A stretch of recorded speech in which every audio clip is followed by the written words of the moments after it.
ಓಂ ಗುರುರ್ಬ್ರಹ್ಮ ಗುರುರ್ವಿಷ್ಣು ಗುರುರ್ದೇವೋ ಮಹೇಶ್ವರಃ ಗುರುರೇವ ಪರಂ ಬ್ರಹ್ಮ ತಸ್ಮೈ ಶ್ರೀ ಗುರವೇ ನಮಃ.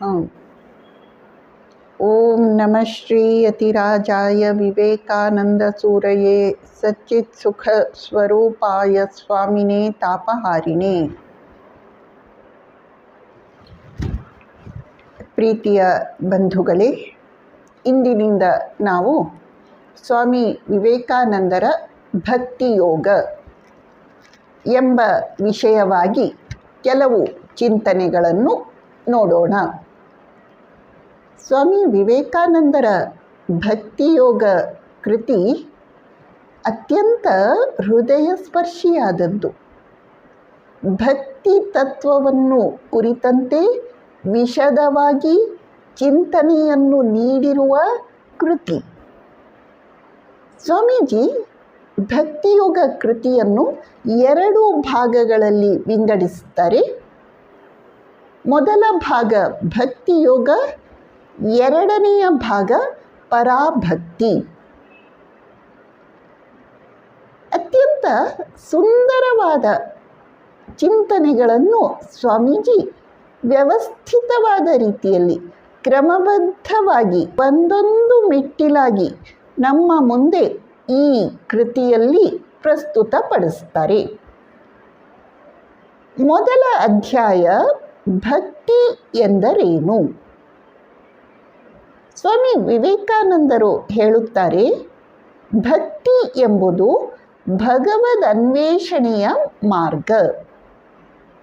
ಯಾವ ಮಾರ್ಗ ಪ್ರೇಮದಿಂದ ಆರಂಭವಾಗಿ ಪ್ರೇಮದಲ್ಲಿ ಮುಂದುವರಿದು ಪ್ರೇಮದಲ್ಲಿಯೇ ಪರ್ಯವಸಾನವಾಗುತ್ತದೆಯೋ ಅಂಥ ಸಾಧನಾ ಮಾರ್ಗವನ್ನು ಭಕ್ತಿಯೋಗ ಎಂದು ಕರೆದಿದ್ದಾರೆ. ನಾರದ ಮಹರ್ಷಿಗಳು ತಮ್ಮ ಭಕ್ತಿ ಸೂತ್ರಗಳಲ್ಲಿ ಹೇಳುವ ಪ್ರಕಾರ ಭಗವಂತನನ್ನು ಅಪಾರವಾಗಿ ಪ್ರೀತಿಸುವುದು ಭಕ್ತಿ. ಒಬ್ಬ ವ್ಯಕ್ತಿ ಭಗವಂತನನ್ನು ಅಪಾರವಾಗಿ ಪ್ರೀತಿಸಿದಾಗ ಅವನ ರಾಗ ದ್ವೇಷಗಳೆಲ್ಲ ಕಳಚಿ ಹೋಗುತ್ತವೆ. ಅವನು ಎಲ್ಲರನ್ನೂ ಸಮಾನವಾಗಿ ಅಪಾರವಾಗಿ ಪ್ರೀತಿಸುತ್ತಾನೆ ಮತ್ತು ಅವನು ತೃಪ್ತನಾಗುತ್ತಾನೆ. ಈ ಭಕ್ತಿಯನ್ನು ಯಾವುದೇ ಲೌಕಿಕ ಪ್ರಯೋಜನದಿಂದ ಅಳೆಯಲಾಗುವುದಿಲ್ಲ ಅಥವಾ ಯಾವುದೇ ಲೌಕಿಕ ವಸ್ತುಗಳ ಬಯಕೆ ಇರುವವರೆಗೆ ಈ ಭಕ್ತಿಯನ್ನು ಪಡೆಯಲಾಗುವುದಿಲ್ಲ. ಭಕ್ತಿಶಾಸ್ತ್ರದ ಆಚಾರ್ಯರು ಭಕ್ತಿಯನ್ನು ಕರ್ಮಕ್ಕಿಂತ ಶ್ರೇಷ್ಠ, ಯೋಗಕ್ಕಿಂತ ಶ್ರೇಷ್ಠ ಎಂದು ಹೇಳುತ್ತಾರೆ. ಏಕೆಂದರೆ ಕರ್ಮದ ಅಥವಾ ಧ್ಯಾನದ ಅಥವಾ ಜ್ಞಾನ ಮಾರ್ಗದ ದಾರಿ ಬೇರೆ, ಗುರಿ ಬೇರೆ. ಆದರೆ ಭಕ್ತಿ ಮಾರ್ಗದಲ್ಲಿ ದಾರಿಯೂ ಭಕ್ತಿ, ಗುರಿಯೂ ಭಕ್ತಿ. ಆದ್ದರಿಂದ ಭಕ್ತಿಯೋಗ ಅತ್ಯಂತ ವಿಶೇಷವಾದದ್ದು. ನಮ್ಮ ಪುಣ್ಯಭೂಮಿ ಭಾರತ ವರ್ಷದ ಒಂದು ಪ್ರಧಾನ ಪಲ್ಲವಿ ಭಕ್ತಿ ಭಕ್ತಿ ಭಕ್ತಿ. ಪ್ರಾಚೀನ ಕಾಲದಿಂದ ಈ ನೆಲದಲ್ಲಿ ಬಂದು ಹೋದಂತಹ ಅಸಂಖ್ಯ ಋಷಿ ಮುನಿಗಳು, ಮಹರ್ಷಿಗಳು, ಭಕ್ತರು, ಸಾಧು ಸಂತರು ತಮ್ಮ ಜೀವನ ಉಪದೇಶಗಳಿಂದ ಬಿತ್ತರಿಸಿದ ಒಂದು ಪ್ರಧಾನ ಮೌಲ್ಯ ಭಕ್ತಿ. ಭಕ್ತಿಯ ಮಹಿಮೆಯನ್ನು ಕುರಿತು ಭಕ್ತಿಶಾಸ್ತ್ರದ ಆಚಾರ್ಯರಾದಂತಹ ನಾರದರು, ಶಾಂಡಿಲ್ಯರು ಹೇಳಿಯೇ ಹೇಳಿದ್ದಾರೆ. ಜೊತೆಯಲ್ಲಿ ಜ್ಞಾನ ಮಾರ್ಗ ಪ್ರವರ್ತಕರಾದಂತಹ ಕೆಲವು ಋಷಿಗಳೂ ಕೂಡ. ಉದಾಹರಣೆಗೆ ಬ್ರಹ್ಮಸೂತ್ರವನ್ನು ನೀಡಿದ ವ್ಯಾಸ ಮಹರ್ಷಿಗಳು ಭಕ್ತಿಯ ಕುರಿತು ಕೆಲವು ಮಾತುಗಳನ್ನು ಹೇಳಲು ಹಿಂಜರಿದಿಲ್ಲ. ಅದರಲ್ಲೂ ಪೂಜೆಗೆ ಸಂಬಂಧಪಟ್ಟ ಭಾಗ ಬರುತ್ತದಲ್ಲ ಅಲ್ಲಿ. ಹೀಗೆ ಭಕ್ತಿಯನ್ನು ಎಲ್ಲರೂ ಕೊಂಡಾಡಿದ್ದಾರೆ. ಜನ ಭಾವಿಸುವ ಪ್ರಕಾರ ಜ್ಞಾನ ಮತ್ತು ಭಕ್ತಿ ಇವು ಎರಡು ಬೇರೆ ಬೇರೆ ಅಂತ. ಆದರೆ ನಿಜವಾಗಿ ಆಲೋಚಿಸಿದಾಗ ಜ್ಞಾನ ಭಕ್ತಿ ಇವುಗಳ ನಡುವೆ ಅಂತಹ ಅಂತರವೇನಿಲ್ಲ. ಜ್ಞಾನವಾಗಲಿ ಭಕ್ತಿಯಾಗಲಿ ಎರಡೂ ಅಂತಿಮ ನಿಷ್ಕರ್ಷೆಯಲ್ಲಿ ಒಂದು ಇನ್ನೊಂದರೊಳಗೆ ಸೇರಿಕೊಂಡು ಹೋಗುತ್ತವೆ. ಎರಡೂ ಸಾಧಕನನ್ನು ಸಮಾನವಾಗಿ ಪರಮ ಗುರಿಯ ಕಡೆಗೆ ಕರೆದುಕೊಂಡು ಹೋಗುತ್ತವೆ. ಅದೇ ರೀತಿ ಧ್ಯಾನ ಯೋಗ ಅದು ಕೂಡ ಸಾಧಕನನ್ನು ಪರಮ ಗುರಿಯ ಕಡೆಗೆ ಕರೆದುಕೊಂಡು ಹೋಗುತ್ತದೆ. ಸ್ವಾಮಿ ವಿವೇಕಾನಂದರು ಮುಂದುವರಿಸುತ್ತಾರೆ, ಭಕ್ತಿಯ ಒಂದು ದೊಡ್ಡ ಪ್ರಯೋಜನ ಏನು ಅಂದರೆ ಇದು ಭಗವಂತನನ್ನು ಪಡೆಯುವ ಅತ್ಯಂತ ಸಹಜವಾದ ಸುಲಭವಾದ ಸಾಧನಾ ವಿಧಾನ. ಆದರೆ ಇಲ್ಲಿ ಒಂದು ಅಪಾಯ ಇದೆ. ಅಪಾಯ ಏನು ಅಂದರೆ ಕೆಳಮಟ್ಟದ ಹಂತದಲ್ಲಿ ಭಕ್ತಿಯ ಹೆಸರಿನಲ್ಲಿ ವ್ಯಕ್ತಿ ಮತಾಂಧನಾಗುವ, ಫೆನಾಟಿಕ್ ಆಗುವ, ಸ್ವಮತಾಭಿಮಾನದ ಹೆಸರಲ್ಲಿ ಪರಮತ ದ್ವೇಷಿಯಾಗುವ ಸಂಭವ ಇದೆ. ನಾವು ಹಿಂದೂ ಧರ್ಮದಲ್ಲಿ, ಇಸ್ಲಾಂ ಧರ್ಮದಲ್ಲಿ, ಕ್ರೈಸ್ತ ಧರ್ಮದಲ್ಲಿ ಎಷ್ಟೊಂದು ಮತಾಂಧ ಪಂಗಡಗಳನ್ನು ನೋಡುತ್ತೇವೆ. ಅದಕ್ಕೆ ಕಾರಣ ಇದು. ಸ್ವಾಮೀಜಿ ಎಷ್ಟು ಚೆನ್ನಾಗಿ ಹೇಳುತ್ತಾರೆ, ದ್ಯಾಟ್ ಸಿಂಗಲ್ನೆಸ್ ಆಫ್ ಅಟ್ಯಾಚ್ಮೆಂಟ್, ಯಾವ ಪರಮ ಪ್ರೇಮ, ಯಾವ ನಿಷ್ಠೆ ಇಲ್ಲದಿದ್ದರೆ ಭಕ್ತಿ ಅರಳಲಾರದೋ ಆ ಪರಮ ಪ್ರೇಮವೇ ಎಷ್ಟೋ ಸಂದರ್ಭಗಳಲ್ಲಿ ತನ್ನದಲ್ಲದ ಇನ್ನೊಬ್ಬರ ಮತವನ್ನು, ಇನ್ನೊಬ್ಬರಿಗೆ ಸೇರಿದ ಪ್ರತಿಯೊಂದನ್ನು ಖಂಡಿಸುವ, ಟೀಕಿಸುವ ಸ್ವಭಾವವಾಗಿ ಪರಿವರ್ತನೆಯಾಗತ್ತೆ. ಇದಕ್ಕೆ ಕಾರಣ ಯಾವುದೇ ದೇಶದ ಯಾವುದೇ ಧರ್ಮಕ್ಕೆ ಸೇರಿದಂತಹ ಒಬ್ಬ ಅಪ್ರಬುದ್ಧ ವ್ಯಕ್ತಿ, ಒಬ್ಬ ಸಾಮಾನ್ಯ ಮನಸ್ಸಿನ, ದುರ್ಬಲ ಮನಸ್ಸಿನ ವ್ಯಕ್ತಿ, ಅವನು ತನ್ನ ಆದರ್ಶವನ್ನು ಪ್ರೀತಿಸುವ ಒಂದೇ ಒಂದು ವಿಧಾನ ಯಾವುದು ಅಂದರೆ ಇನ್ನೊಬ್ಬರ ಆದರ್ಶವನ್ನು ದ್ವೇಷಿಸುವುದು, ಇನ್ನೊಬ್ಬರ ಆದರ್ಶವನ್ನು ಟೀಕಿಸುವುದು. ಸ್ವಾಮೀಜಿ ಹೇಳುತ್ತಾರೆ, ಇದು ಯಜಮಾನನ ನಿಧಿಯನ್ನು ಕಾಯಲಿಕ್ಕೆ ಕುಳಿತಂತಹ ನಾಯಿಯ ಹಾಗೆ. ಆ ನಾಯಿ ತನ್ನ ಯಜಮಾನನನ್ನು ಬಿಟ್ಟು ಬೇರೆ ಯಾರು ಸಮೀಪಿಸಿದರೂ ಕೂಡ ಅವರ ಮೇಲೆ ಒಂದೇ ಸಮನೆ ಬೊಗಳುತ್ತದೆ. ಆದರೆ ಈ ದುರ್ಬಲ ಮನಸ್ಸಿನ ಮತಾಂಧ ವ್ಯಕ್ತಿಗಳ ಯುಕ್ತಿ ಬುದ್ಧಿಗಿಂತ ಅಥವಾ ವಿಚಾರ ಬುದ್ಧಿಗಿಂತ ಈ ನಾಯಿಯ ಸ್ವಭಾವ ಸಹಜ ಪ್ರವೃತ್ತಿ ಮೇಲು.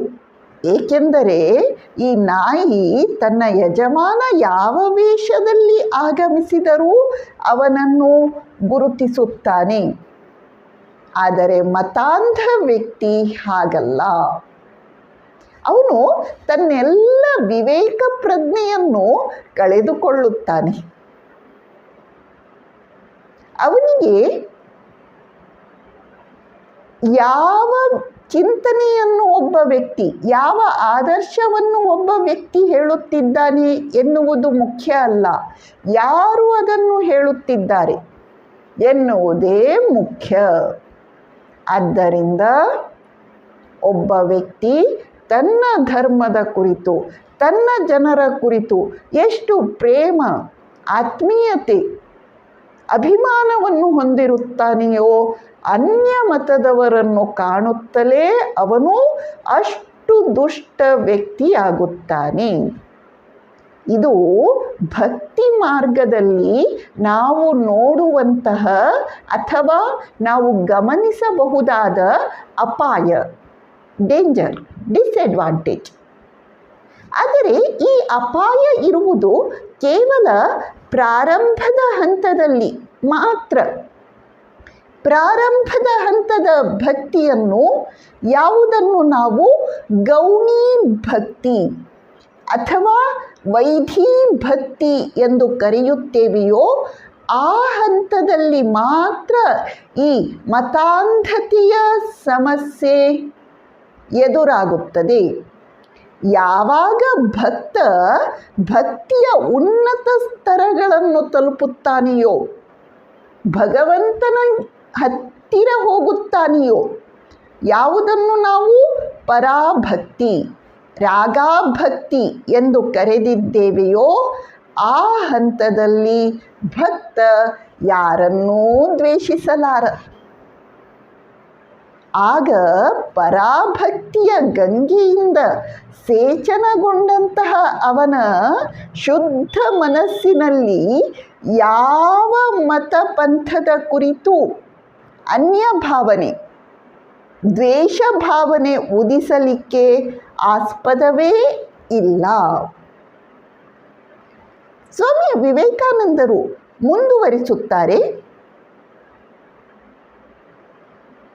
ಯಾವುದನ್ನು ನಾವು ಸಮನ್ವಯದ ವ್ಯಕ್ತಿತ್ವ ಎಂದು ಕರೆಯುತ್ತೇವೆಯೋ ಆ ವ್ಯಕ್ತಿತ್ವದಲ್ಲಿ ಜ್ಞಾನ, ಭಕ್ತಿ, ಧ್ಯಾನ ಮೂರೂ ಸಮರಸವಾಗಿ ಸೇರಿಕೊಂಡಿರಬೇಕು, ಮಿಳಿತವಾಗಿರಬೇಕು.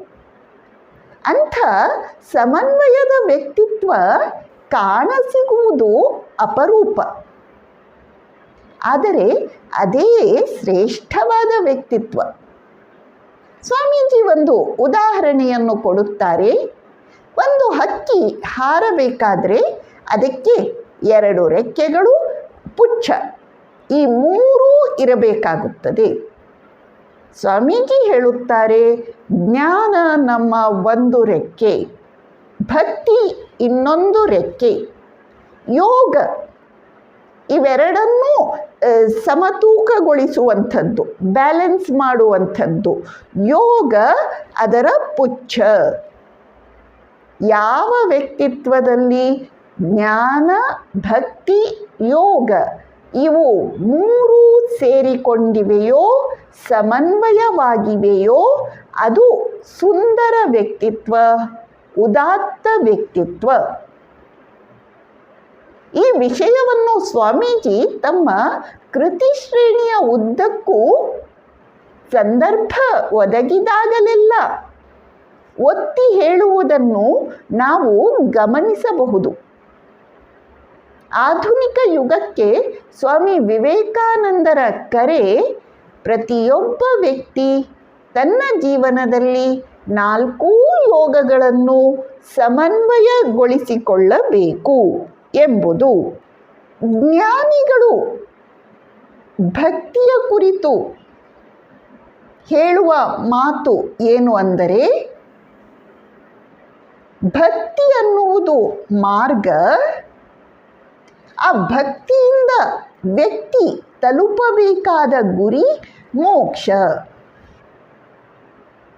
ಆದರೆ ಭಕ್ತಿಶಾಸ್ತ್ರದ ಆಚಾರ್ಯರು ಭಕ್ತಿಯೇ ದಾರಿ, ಭಕ್ತಿಯೇ ಗುರಿ, ಭಕ್ತಿಯೇ ಮೋಕ್ಷ ಎಂದು ಪ್ರತಿಪಾದಿಸುತ್ತಾರೆ.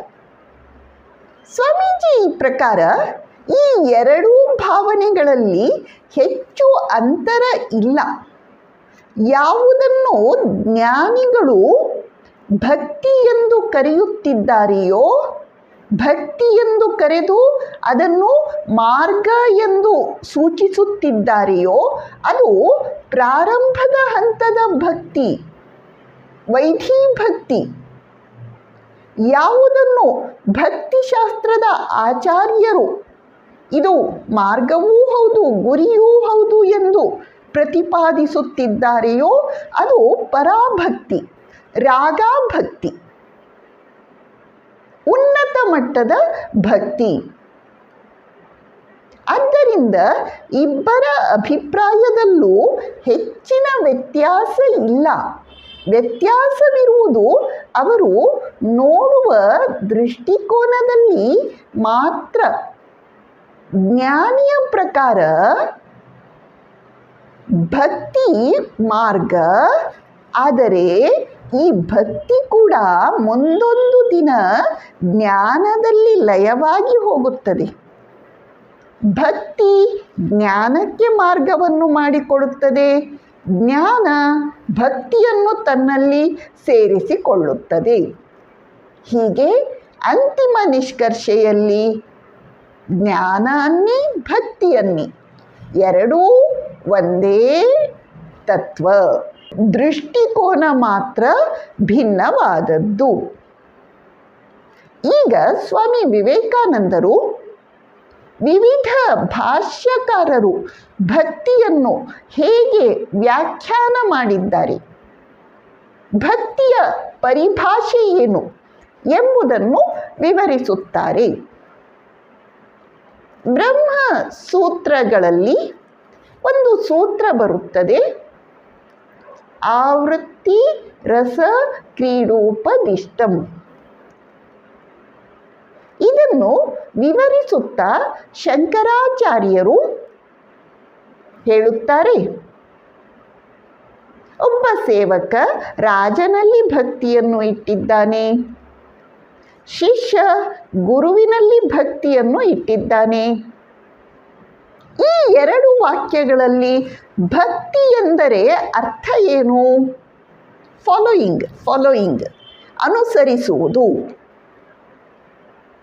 ಸೇವಕ ರಾಜನನ್ನು ಅನುಸರಿಸುತ್ತಾನೆ, ಶಿಷ್ಯ ಗುರುವನ್ನು ಅನುಸರಿಸುತ್ತಾನೆ. ಒಂದು ಉದಾಹರಣೆ. ಇನ್ನೊಂದು ಉದಾಹರಣೆ, ಒಬ್ಬ ಪತ್ನಿ ತನ್ನ ಪತಿಯನ್ನು ಪ್ರೇಮದಿಂದ ಸತತವಾಗಿ ನೆನಪಿಸಿಕೊಳ್ಳುತ್ತಾಳೆ.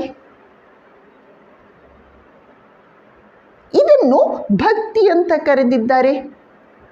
ಹಾಗಂದ್ರೇನು ಭಕ್ತಿ ಅಂದರೆ? ಇಲ್ಲಿ ಪತ್ನಿ ತನ್ನ ಪತಿಯನ್ನು ನಿರಂತರವಾಗಿ ಅತ್ಯಂತ ಕಾತರತೆಯಿಂದ ಸ್ಮರಿಸುತ್ತಿದ್ದಾಳೆ. ಆ ಸತತ ಸ್ಮರಣೆ, ವ್ಯಾಕುಲತೆಯಿಂದ ಕೂಡಿದ ಸ್ಮರಣೆ, ಇದನ್ನು ಭಕ್ತಿ ಎಂದು ಕರೆದಿದ್ದಾರೆ. ಹೀಗೆ ಶಂಕರಾಚಾರ್ಯರ ಪ್ರಕಾರ ಭಕ್ತಿ ಎಂದು ಹೇಳಿದಾಗ ಎರಡು ಅರ್ಥ. ಒಂದು ಫಾಲೋಯಿಂಗ್ ಅನುಸರಿಸುವುದು, ಎರಡನೆಯದು ಲವಿಂಗ್ಲಿ ರಿಮೆಂಬರಿಂಗ್ ಅಥವಾ ಲವಿಂಗ್ಲಿ ಮೆಡಿಟೇಟಿಂಗ್, ಕಾತರತೆಯಿಂದ ಕೂಡಿದ ಸತತ ಸ್ಮರಣೆ. ಅತ್ಯಂತ ಸುಂದರವಾದ ವಿವರಣೆ. ಮುಂದಿನ ಭಾಗವನ್ನು ನಾವು ಮುಂದುವರಿಸೋಣ. ನಮಸ್ಕಾರ.